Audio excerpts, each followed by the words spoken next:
Welcome back to the channel, everyone, and welcome back to Zielonka. So, you might notice a few changes in the farmyard. We'll get into that in a second. But at the end of the last episode, we were just doing some field work, and it was just like the lime, the mulching, the subsoiling. And after I ended the episode, I just left the workers going to finish the jobs off. So, over in there is the hydro with the subsoiler on, and that field is the last one to be done. If we just have a quick look at the field info. Right, so as you can see, all these fields are ours here, these five, sorry. And the only thing left in them now is stoned, so they're all been mulched. They don't need ploughed, they don't need limed. I'm not sure what I want to do with this episode. I might spread it over a couple of months. But I'm going to be... Well, I think I'm going to lease a stone picker just to do all that work. And then the stones I'm going to bring back to this yard, and I want to get them processed into... lime, so I'm going to be buying that little lime mod that I had in the Elm Creek series. But if we just get closer to the ground, and I'll show you what I've done. So there was two trees here. I think there was an oak tree and a beech tree, and I've cut those down. I rented a stump grinder, got rid of the stumps, and I've just piled the wood up here for now until we get an opportunity to do something with wood. And then in here I've placed down this barn. I think I showed it in an earlier episode, but I'll put a link to it in the description. Any mods that I use outside of the normal base game stuff or the base game DLCs, I'll link in the description. So that'll mean I need to put that Amazon spreader in and this barn and those silos. So I've kind of put this here. If we look up, I changed the roof colour to something a bit dirty looking and old. Unfortunately, there aren't that many gravel textures that I can change around, so it's just got the plain gravel. I might put some bushes or something down the back here eventually. And then I've had to level the yard out. It hasn't really gone too well. There's quite a slope here. I did try to put a slope from the shed up to the top here, but it hasn't really worked. So I just need to do some more smoothing out and sort something out with this corner. I'm not sure where I'm going to put the lime machine. I might just stick it down next to these silos. So these silos are a Polish design. I say the link will be in the description. But you have a blower which you can unfold. It's a bit of a pain to place if you don't know where this stuff goes. So as you can see, I can fold away the blower, so that's where you would fill it up at. And then round here is the auger pipe for doing your filling up your wheat and your grains. And these hold 25,000 litres, so that's 25,000 litres total of, you know, whatever crops you put in there. And I've also added a silo extension. Don't know if we'll need it, but they're only like 5,000, so it was worth doing. Actually, when I sold the old silo, I think I made like 57,000 back, so that's pretty much paid for all the renovations in the yard to make it look a bit more, well, I don't know if it looks a bit more in keeping, but it's what I imagine it would look like. And I did a bit of gravel texturing just to put some pathways in. So I've still got the grain from the old silo in there. So we'll get that put into the... So we'll get that put into the new silo here. And then I'll head over to the store. We'll pick up the stone picker and we'll just set a worker off doing all of that. I might even look at buying more equipment ready for the planting season, so we can get that bought and get all that brought back to the yard. So I think I top it up somewhere around here, I think. Yeah, there we go. Oh, a bit far. So it's not really that clearly defined, but I think you just have to use a bit of imagination.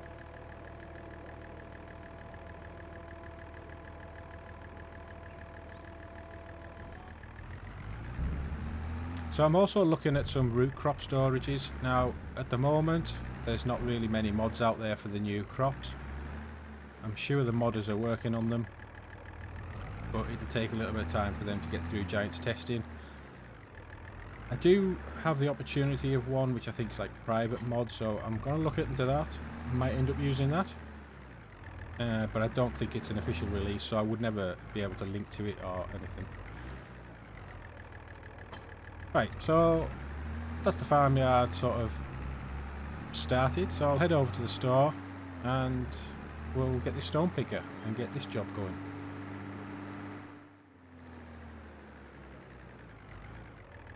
Okay, so we're at the store here, so I'll just drop the rear weight off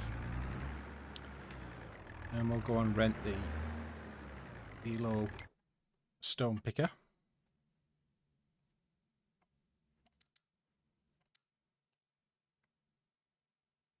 So just to lease that is going to cost, I think it's about 2,000, yeah, 2,500. Not sure if we'll incur any costs. I think it'll be another 1,000 if anything, but that's okay. I mean, I would eventually buy one, but I just think at this stage we don't really need to be buying it.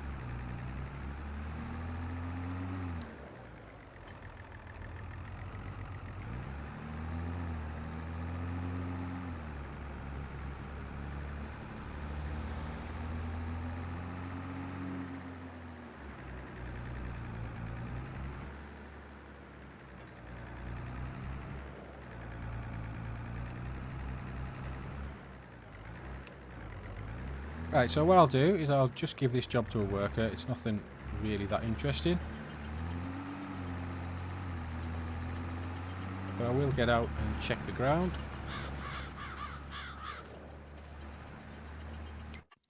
And if we look on the map,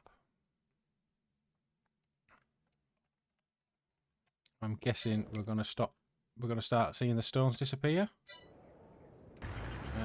It's not filling up very fast at all, so I'm sure we'll get this whole field done in one. Right, so we'll head back to the farm and we'll start looking at this lime producer. Right, so we're back at the yard and this is the...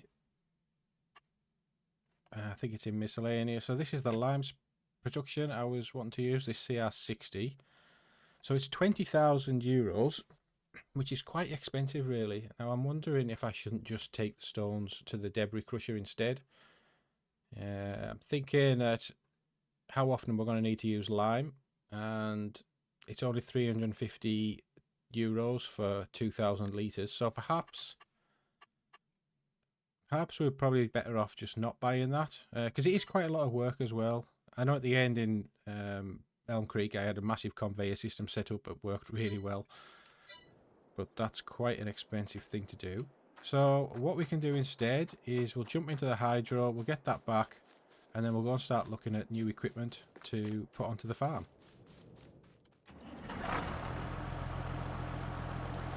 So something I noticed in these fields, and I'll just show you, so I'm not entirely sure what's going on, but if I look at, well, if you can see here, so you can see all these green bits in here, and that's saying it's seed bed, so I'm wondering if this is bits that the harvester's missed. And there's still actually quite a lot of carrots left in the field, but it is odd because I have cultivated, well, subsoiled it, so I'm not sure what's happened, you know, whether there is anything there or whether it's just a feature of the narrow pickup that's caused it. So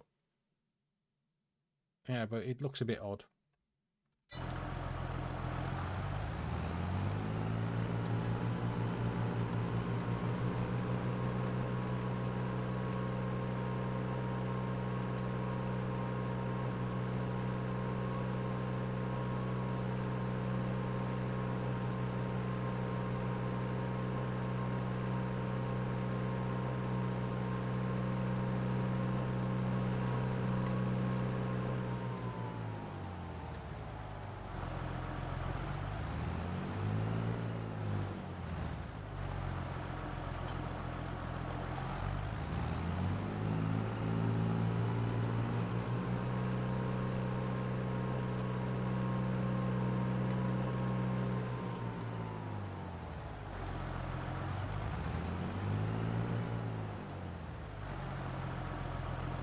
Right, so we'll just park up here for the moment and we'll go and have a look at what kit we should buy for next year's planting.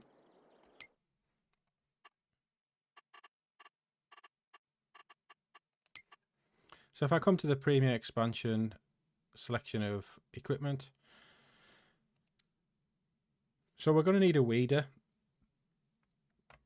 Well, most likely we're going to need a weeder. So there's a 4.5 meter and a 6 meter one. Don't know if it can only use in the first stages of crop growing. So we'll have to be careful of that because we might need to use a hoe. And then we've got these tools here. So these are your ridges, which form the well, the ridges, I suppose, to put the crops into. Now you don't need to use these, but apparently these give you a stage of fertilization. But when I did the live stream with the Grain Man, I was didn't know if it was really actually worth it. And what I mean is, if you didn't use this and just planted your crops, you could still fertilize and still get them to the same level of fertilization state.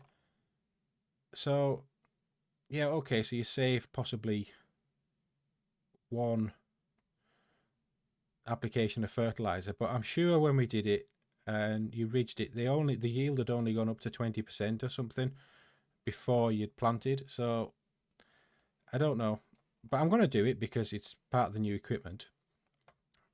So that needs 160 horsepower, I think, because it has a PTO which runs a kind of a cultivator in front of it. So 160 horsepower, that's quite a lot. But you can, on this 3 meter one, you can attach the planter directly to it. So you can do 2 jobs at once, and it runs at 10 kilometers an hour. Now, if you were to use the bigger tool, which needs a lot of power, 270 horsepower, and it's twice as wide, and so you'll be running at 10 kilometers an hour with both. One's twice the width of the other, but you can't mount the 6 meter one onto the back of the 6 meter ridger. So you're not really saving anything. If you can do this and do the job in one at 3 meters, or you can do it twice as big, but you have to do it twice, it works out the same, and ultimately the cost is a lot less. Now the only issue is, because this needs 160 horsepower and this needs 50 horsepower, does that mean I need 210 horsepower? I'm not sure. So what that means is we might need to buy another tractor, which is never really, a big problem. So something like this Massey here that can go up to 220 horsepower, or a Landini 225, but we're starting to get into a lot of money, which I don't really think I want to be doing.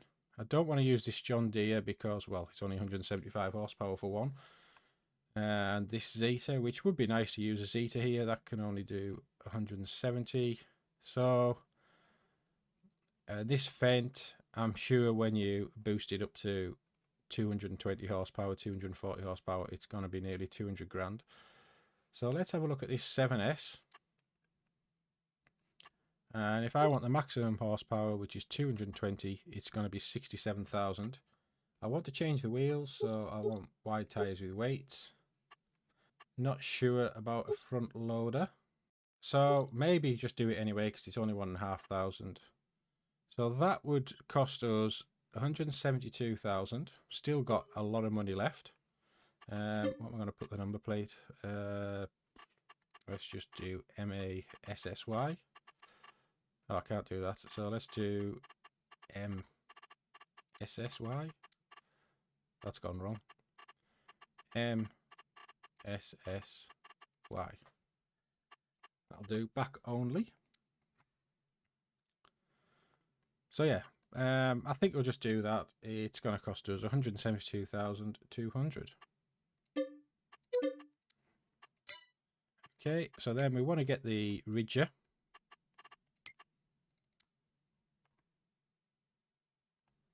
So I'm just going to get these ones here.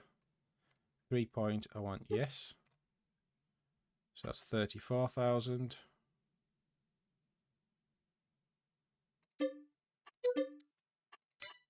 And the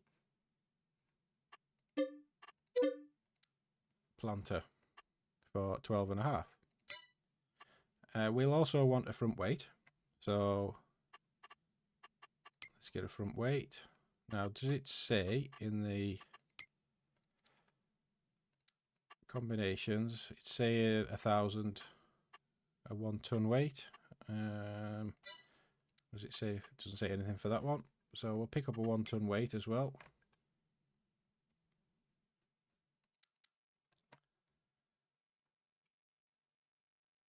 In fact, let's just get a 1.5 ton weight just to make sure. Okay, so here we are.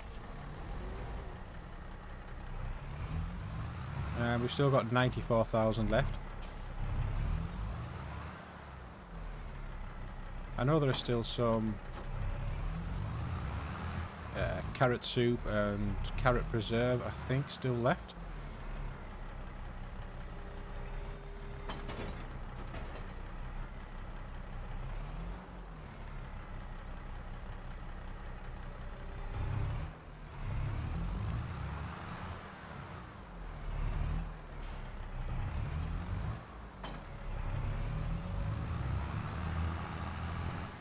And of course we'll need to get some seed at some point, but I don't think these hold a lot of seed. Oh, we've got some speed now.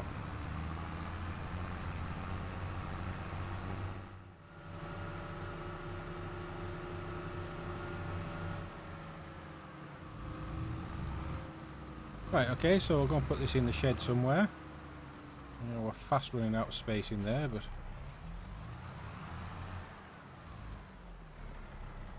we've got most of our equipment now.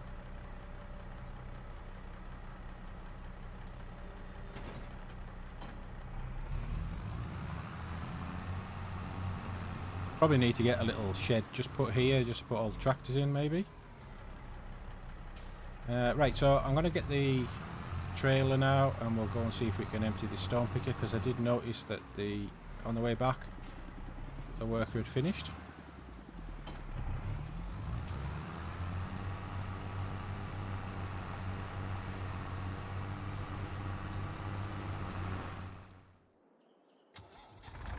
Right, here we are. Looks as though it's done a good job. I can't really see any bits it's missed. So we'll get over to the canola fields and we'll get it kicked off there.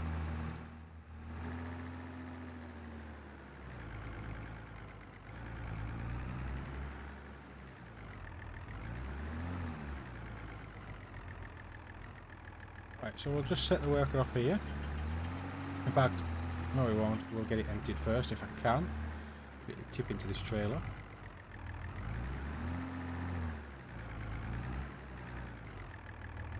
If I make a decent job of lining up to it.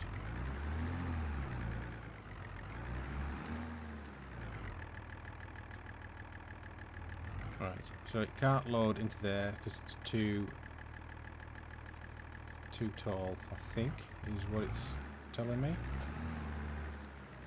Is there any way around this? Like, is there a ditch I could stick the Massey into?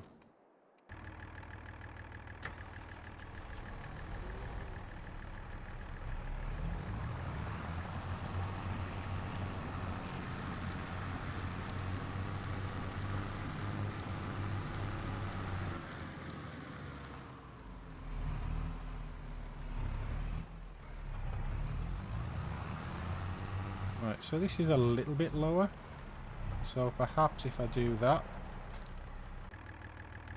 maybe it'll fit in.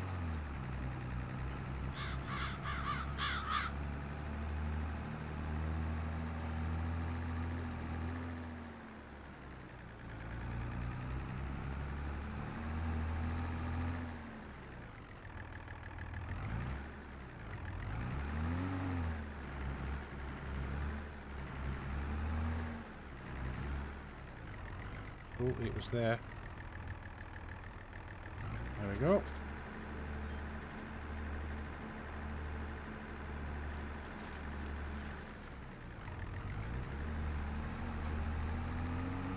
Right, so again, I'll set a worker off and we'll get this field done.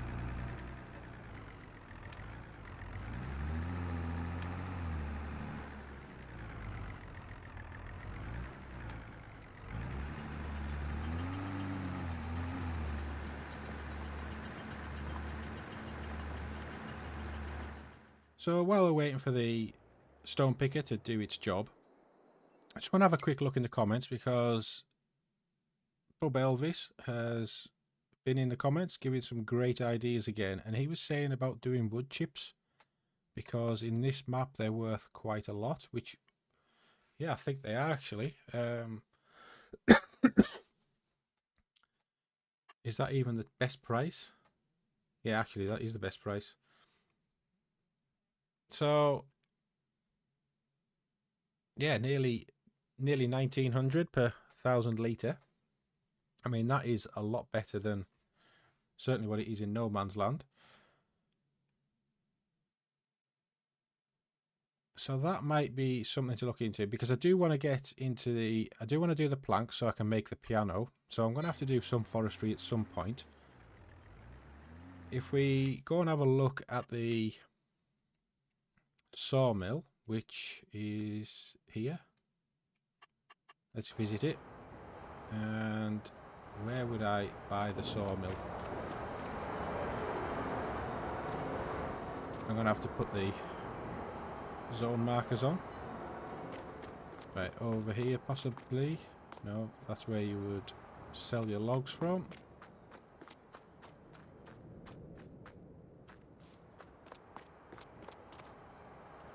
Ah, there it is.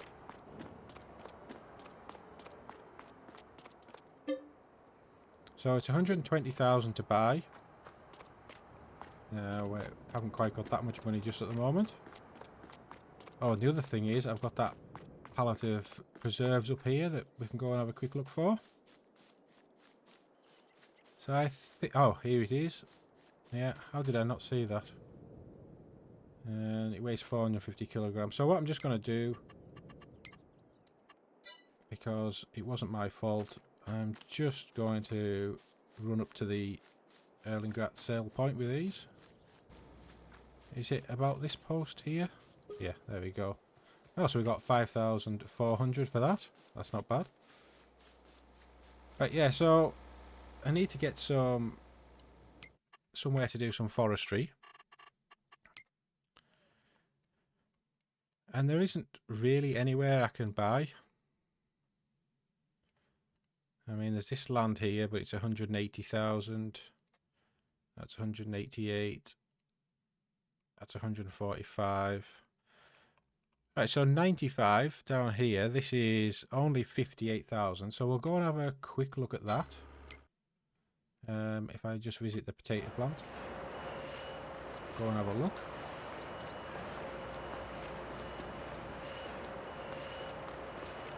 So it's this group of trees over here.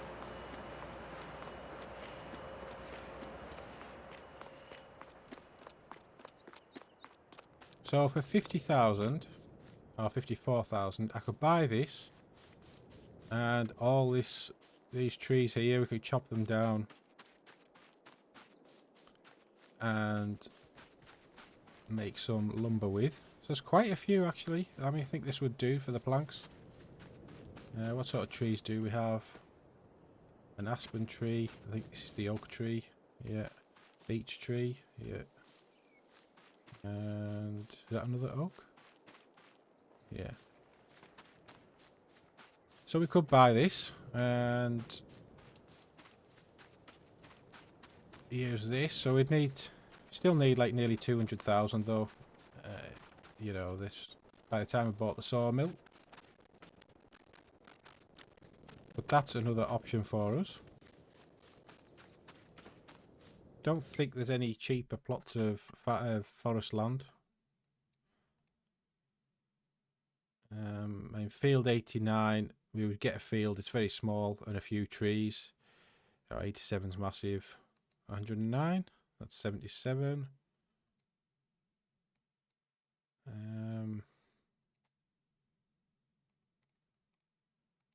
Yeah, so that's probably the one we should buy, if anything. 96, that's about the same, but I think we get more trees on this one. So that's a plan for the future. So just back with the stone picker, and it's going to take quite a long time.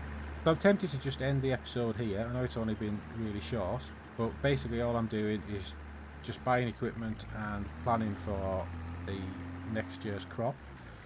Once all these stones are picked and the fields are ready, I think I'll just skip through to the first month when we can plant. So for our 3 crops here, if I went through to March, we could plant some oats, because I do want to do some oats. I want to get some horses eventually, because I think the horses can take one of the root crops as food. So I'll be doing horses. So we'll get some oats for that food, and it's quick to harvest. And then the next, we could maybe do March and April in one. And if we did like red beets in April, we could do the carrots in May and the parsnips in June, and then we've got the staggered harvest as well when it comes to it. So I'll just sit with this and get all the fields stone picked, and then if there's enough room in the trailer, I'll just keep the stones and sell them at the start of the next episode. And if not, I'll record the thing and maybe try and shoehorn it in somewhere to the start of the next video. So thank you for watching. Sorry it's been a bit of a short one, but you know, we've got a bit done. I know I didn't film doing the farmyard, but I didn't really know what I was going to be doing and how good I'd make a video out of it. So, and it's pretty basic, so there's nothing interesting there, I suppose. So again, thank you for watching. I'll see you in the next episode. If you could give the video a like, I'd really appreciate it. And if you're not subscribed, please consider subscribing. Just take care. Bye bye for now.